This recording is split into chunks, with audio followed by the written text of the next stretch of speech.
Hey beautiful people, I hope we're all well. So today, doing something a little bit different. I have done one before where I'm just going to sit and chat. I'm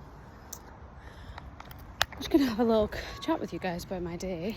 But I had a really beautiful experience today, which started off not very fun. And first off, I want to say the things in which we feel shame or pain or anxiety about in regards to relationships or how we're viewed are mirrors to show us where we're abandoning ourselves, okay? Now, every interaction is a mirror for us to go deep within. And I had an experience earlier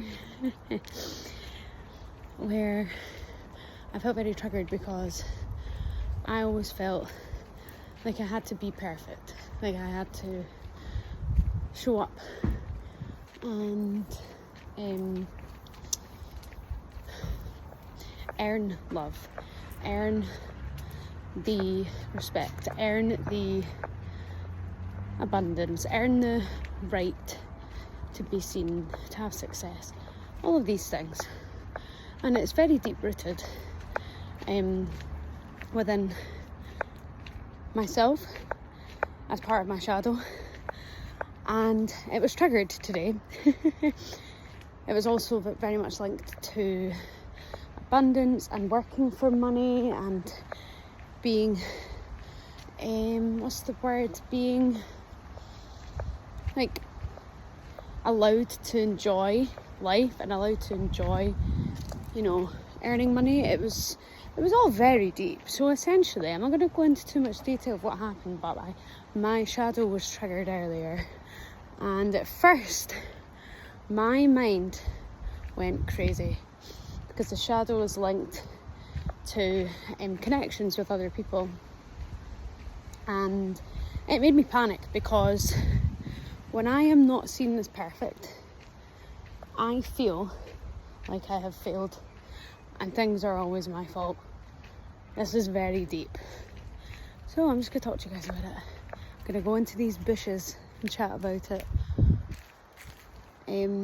So yeah, I felt extremely triggered, and I didn't really know how to navigate it, right? I do Reiki, I do tarot cards, I love spiritual life, I love thinking deeply, I love exploring all that needs to be explored. However, it's not glamorous, so I ended up quite triggered. And how well fitting this is that I'm at a tree branch that's fallen, a tree trunk that's fallen, very rooted, but I wasn't feeling very rooted. This is very symbolic. So it's a lot linked to my root chakra, to be honest. Your root chakra is your stability, your relationship with money, your relationship with your family, your ancestry, all those good things. So the lighting ain't great, but I don't care. So that triggered me, and I had already been thinking about stuff the day before about how I need to work more to make money. I should be doing more. I was really making myself feel a lot of shame, and then today triggered me again, and I just thought, oh no, it's happening again. And I caught myself, and I started to realize, I was like, right, what is this bringing up in me? I am a super honest and open person, so I'm just like, here, heart on my sleeve, very much, I'm feeling this, or I'm going through this, and I'll express it to someone, which is very intense. A lot of people can't handle that, but that's fine. A lot of people do, and the right people out there will be able to handle that.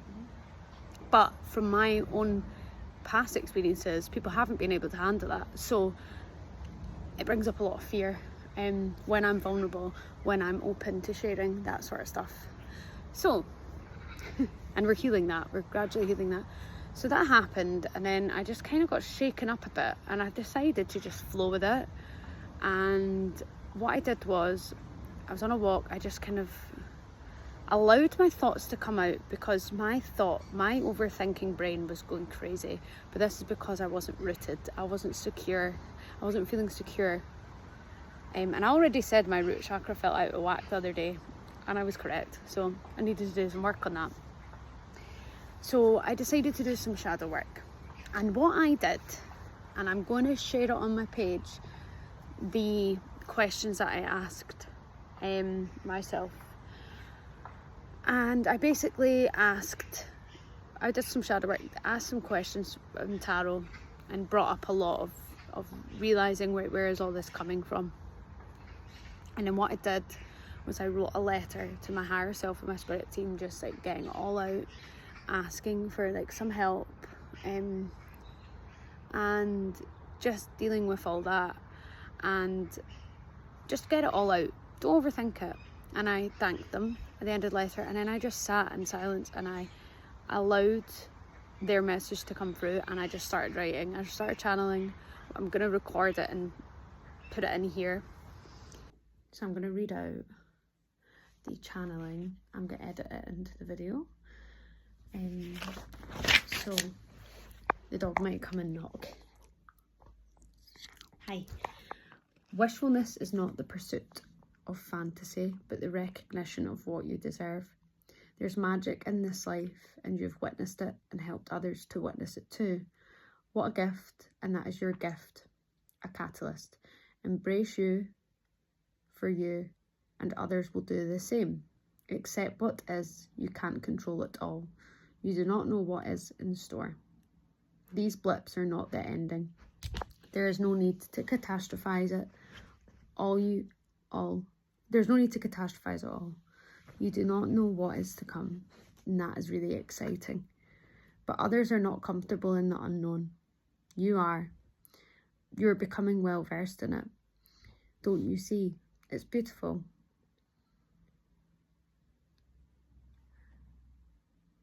You are not something to be fixed right now.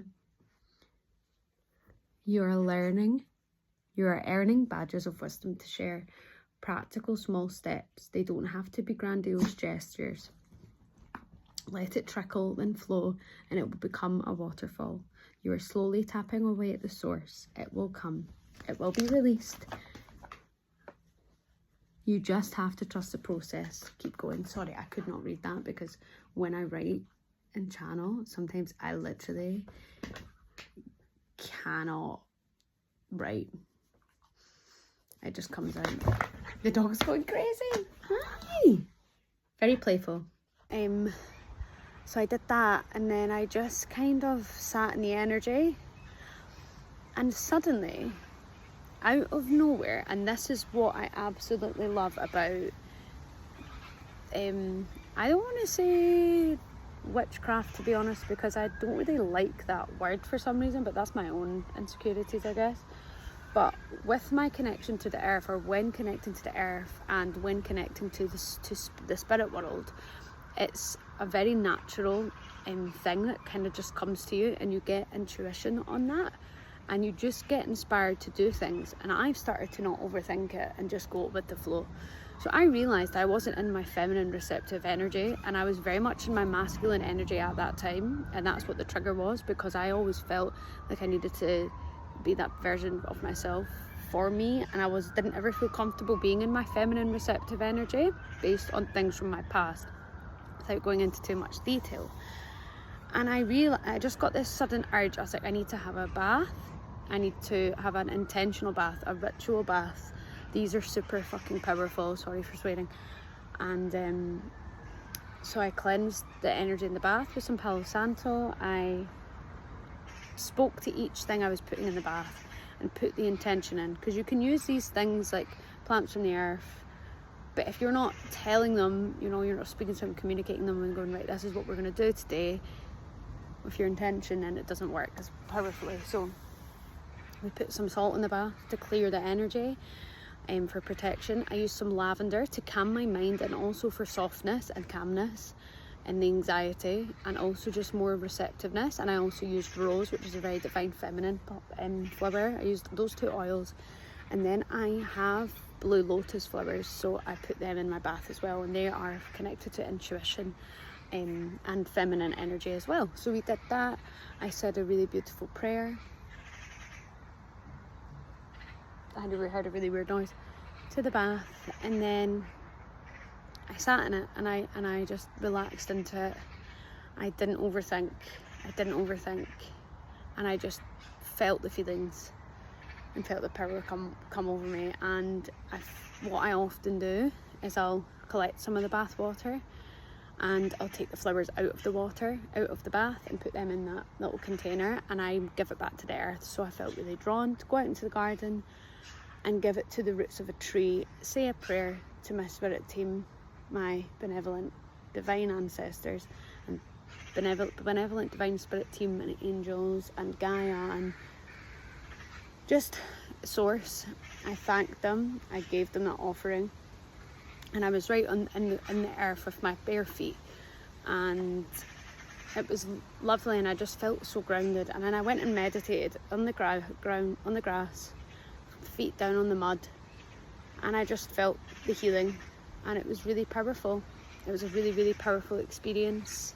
And afterwards, after I was done, I found a little apple that had fallen from a tree, and I put it on my altar to kind of honour that exchange.